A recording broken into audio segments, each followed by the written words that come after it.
저번 시간에 에훗에 대한 이야기 첫 번째로 앞부분, 그러니까 19절까지의 내용을 먼저 살펴보았습니다.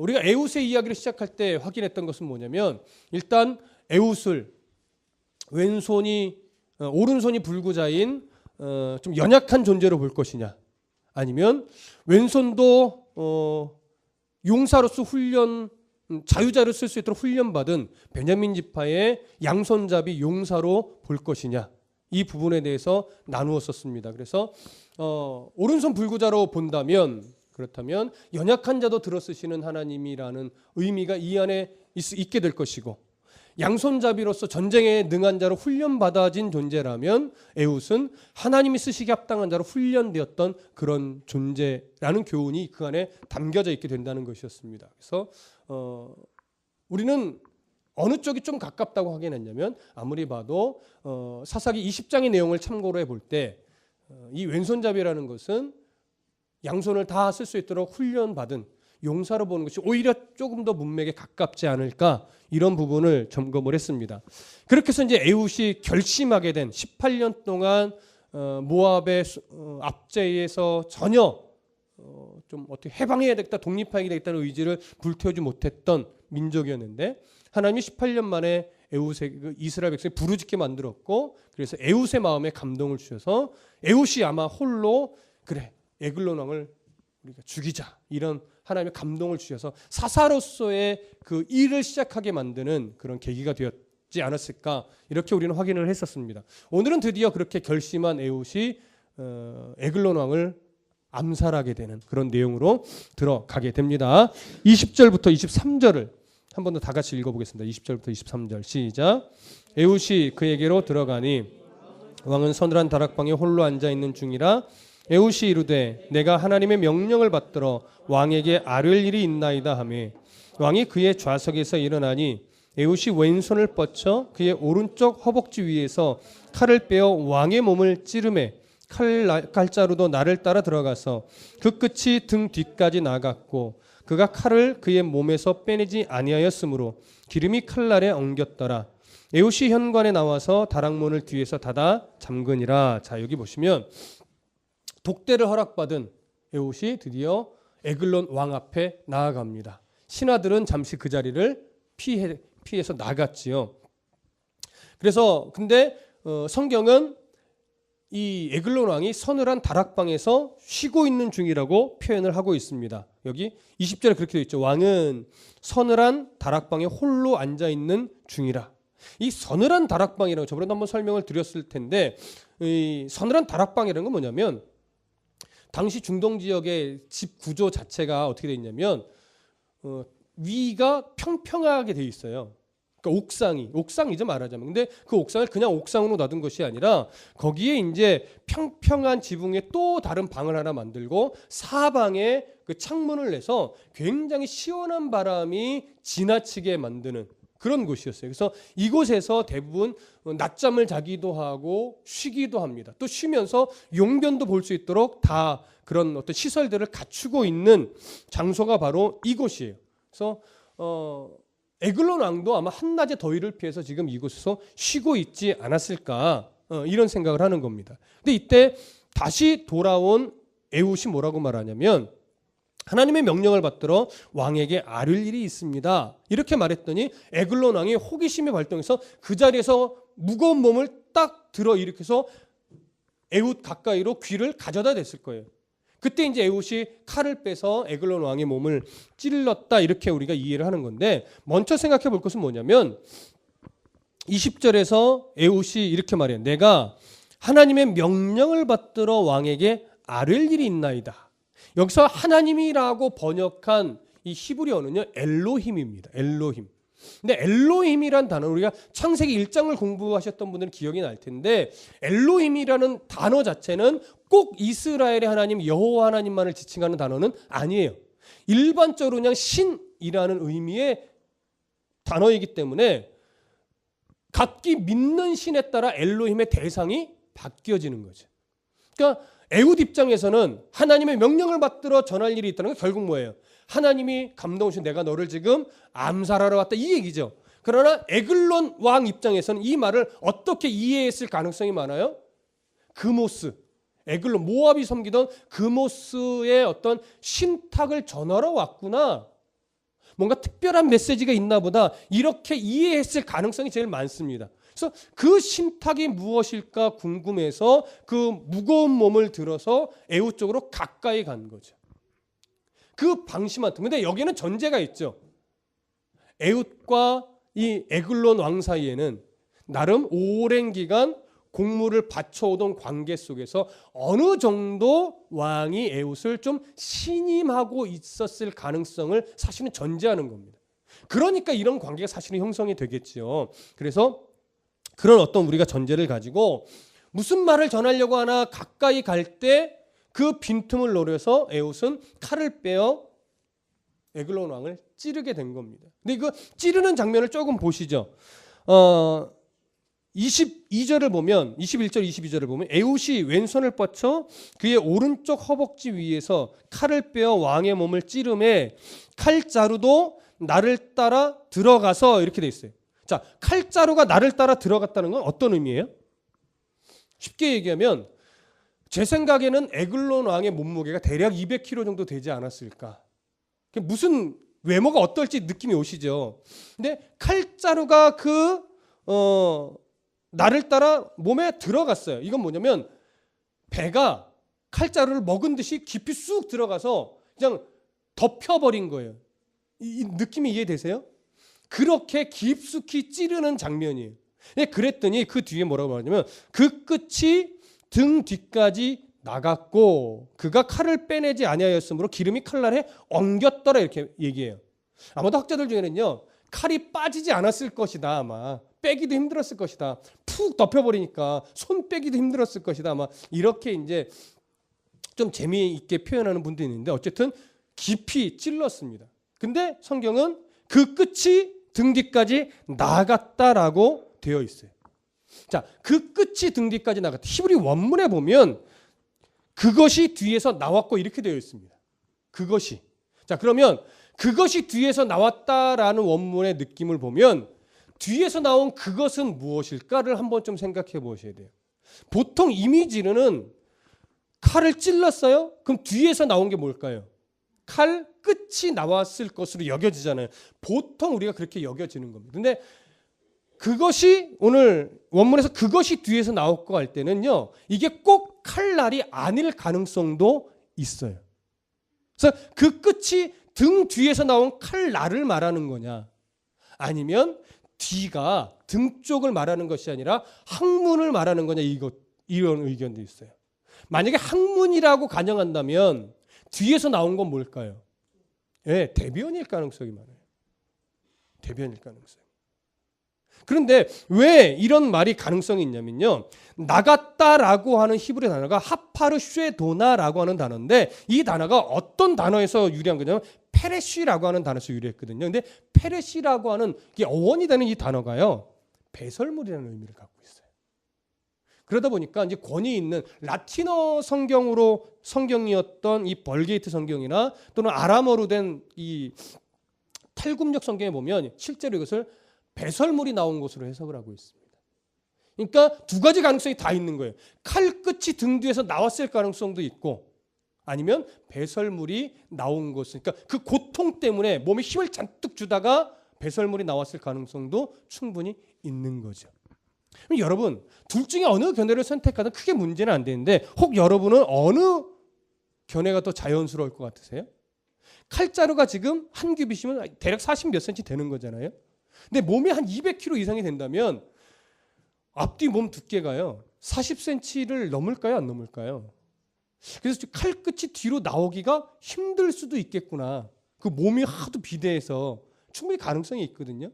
그렇다면 어원으로 볼 때도 이게 배설물로 보는 것이 더 상황적으로 옳지 않을까 이런 생각을 하게 됩니다. 근데 저도 그쪽의 견해가 더 옳은 것 같아요. 왜냐하면 그 이유가 있어요. 24절부터 25절을 좀 보시죠. 24절부터 25절 함께 읽습니다. 시작. 에웃이 나간 후에 왕의 신하들이 들어와서 다락 문들이 잠겼음을 보고 이르되 왕이 분명히 서늘한 방에서 그의 발을 가리우신다 하고 그들이 오래 기다려도 왕이 다락 문들을 열지 아니하는지라 열쇠를 가지고 열어본즉 그들의 군주가 이미 땅에 엎드러져 죽었더라. 자, 한동안 왕이 다락에서 안 나와요. 그래서 이상하다라고 하면 열어봐야죠. 근데 신하들이 열어보지 않고 뭐라고 생각했냐면 서늘한 다락방에서 그의 발을 가리우시나 보다 이렇게 생각하고 문을 또 안 열은 거예요. 자, 그러면 그의 발을 가리운다라는 게 무슨 의미일까요? 그렇죠? 이게 원래 세 가지 의미를 다 갖고 있어요. 첫 번째는 용변을 본다, 두 번째는 휴식을 취하다, 세 번째는 잠을 잔다. 세 가지 의미 중에 하나가 되는 거예요. 자, 그러면 비슷한 예를 하나 찾아볼게요. 사무엘상 24장으로 가보겠습니다. 구약성경 사무엘상 24장. 사무엘상 24장 3절. 사무엘상 24장 3절. 찾으신 분들 함께 읽어보겠습니다. 사무엘상 24장 3절. 찾으신 분들 시작.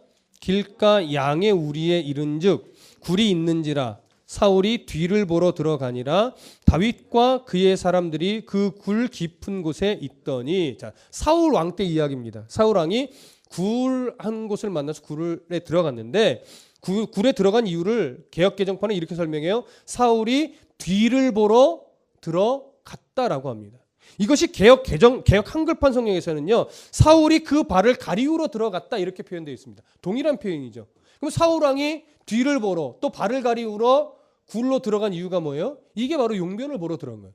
그러니까 사무엘서에서는 정확하게 용변을 보러 들어간 의미로 정확하게 사용을 하고 있습니다. 그래서 이 표현으로 보아 오늘 사사기 본문에서 에글론 왕이 발을 가리운다라고 신하들이 생각한 것도 용변을 보시나 보다 이렇게 생각했을 가능성이 큰 거예요. 근데 그 신하들이 용변을 본다고 생각하게 된 이유가 뭘까요? 네, 그 왕이 죽으면서 대변을 보았을 가능성이 있다면 그 대변의 냄새가 문 밖으로 흘러나왔을 겁니다. 그래서 일을 치르시는가 보다. 이때 들어가면 또 안 되잖아요. 그래서 기다린 것으로 보는 것이 오히려 더 자연스럽게 여겨지는 거죠. 그래서 저는 이것이 대변을 그 뒤에서 대변이 나온 것으로 보는 것이 오히려 더 전체 물 흘러가는 문맥상 자연스럽다라고 여겨지는 겁니다. 물론 다른 견해를 취하셔도 됩니다. 그냥 그 발을 가리시는데 낮잠을 주무시나 보다 이렇게 생각할 수도 있어요. 그래서 다른 견해를 취해도 문제는 안 되나 조금 더 우리가 고민해 보자는 거죠. 그래서 저는 이것이 대변이 나온 것으로, 그리고 신하들은 용변을 보는 것으로 여기고 냄새 때문에, 그래서 한동안 문을 더 열지 않은 것으로 여겨지는 겁니다. 그 사이에 에훗은 충분히 성을 빠져나와 한동안 먼 곳으로 도망가기에 충분한 시간을 벌게 된 것이죠. 자, 이제 26절부터 30절까지 함께 읽어보겠습니다. 시작. 그들이 기다리는 동안에 에훗이 피하여 돌 뜨는 곳을 지나 스이라로 도망하니라. 그가 이르러 에브라임 산지에서 나팔을 불매 이스라엘 자손이 산지에서 그를 따라 내려오니 에훗이 앞서가며 그들에게 이르되 나를 따르라. 여호와께서 너희의 원수들인 모압을 너희의 손에 넘겨주셨느니라 하매 무리가 에훗을 따라 내려가 모압 맞은편 요단강 나루를 장악하여 한 사람도 건너지 못하게 하였고 그때 모압 사람 약 10,000명을 죽였으니 모두 장사요 모두 용사라. 한 사람도 도망하지 못하였더라. 그날의 모압이 이스라엘 수하에 굴복하며 그 땅이 80년 동안 평온하였더라. 자, 이 장면이요 그냥 쉽게 볼 장면이 아닙니다. 왜냐하면 에훗이 이제 홀로 마치 사사로서의 첫 임무, 에글론 왕을 죽이는 암살, 그래서 성공하고 돌아왔습니다. 성공했다고 해서 누가 알아요? 자기만 아는 거죠, 사실은. 그래서 지금 이 스이라는 이제 에브라임 지파와 베냐민 지파 지경을 사이에 두고 있는 장소인데 거기서 주로 이제 베냐민 지파를 향한 거겠죠. 순양의 뿔로 만든 나팔을 붑니다. 근데 순양 뿔로 만든 나팔을 분다는 건 뭐냐면 전쟁을 알리거나 국가의 중요한 행사가 있을 때 모이라는 신호로서 부는 거예요. 근데 그 나팔을 불었어요. 근데 베냐민 지파의 그 이스라엘 백성들이 모압을 상대로 싸우겠다고 모여든 거예요. 근데 이게 18년 동안 압제를 받으면서 한 번도 일어나지 않았던 일이란 말이에요. 그렇다고 분위기 자체가 어디 한번 일어나보자 이런 으쌰으쌰하는 분위기가 있었던 것도 아니란 말이에요. 근데 에훗이 사사로스의 일을 하나 감당하고 나서 나팔을 불었더니 모여들었어요. 그래서 싸웠는데 승리를 거두었다고 기록되고 있어요. 근데 그 1만 명을 죽인 사람들이 어떤 사람이라고 표현하고 있냐면 28절이죠? 29절. 그때 모압 사람 약 10,000명을 죽였으니 모두 어때요? 장사여 모두 용사라. 장사여 용사라는 것은요, 덩치도 크고 싸움에도 능한 군인이었다라고 하는 거예요. 그런 자를 두려움에 떨면서 18년 동안 그냥 노예처럼 압제만 당하던 이스라엘이 한 번도 군사훈련을 받지 않았던 자들이 야 싸우자고 모여들었다고 이게 이길 수 있는 싸움이라는 거예요? 그렇지 않다라고 하는 거예요. 그런데 하나님이 에훗의 마음을 감동시켜서 에글론 왕을 죽이게 했고 에훗이 나팔을 불 때 또 백성들의 마음을 감동시켜서 모이게 했고 그렇게 싸웠더니 장사여 용사였던 이 1만 명의 에글론 군사들과 싸워서 이겼다라고 하는 거죠. 누가 주신 승리라는 거예요? 결국 이거 하나님이 주신 승리라는 거죠. 이게 바로 부르짖음의 결과 사사를 세우시고 구원해 내시는 하나님의 역사라고 하는 사실을 여기서 드러내고 있는 겁니다. 이렇게 훈련된 사사 에훗은 하나님께 쓰임을 받았고 이 승리로 인해서 이스라엘은 또 한 번 80년간의 평안한 세월이 오게 되었습니다. 자, 이 시절 동안 이 80년의 세월 동안 이스라엘이 더 하나님을 견고하게 믿고 신앙을 세워갔으면 참 좋았겠지요. 근데 31절에 보면 에피소드 하나가 더 나옵니다. 살짝 지나가는 한 절만 표현된 건데 31절을 다 같이 읽어보겠습니다. 시작.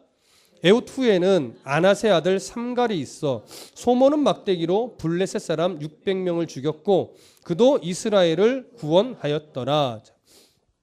아낫의 아들 삼갈의 이야기가 딱 한 절 나오는데 기본적으로 삼갈은요 사실 어느 지파에 소속된 사람인지 정확하게 알 수 없는 사람입니다. 간간히 어느 지파일 것이다라고 추정하는 것은 있으나 정확하게 딱 이 지파의 사람이다라고 말하기는 어렵습니다. 정확하게 알 수 없기 때문입니다.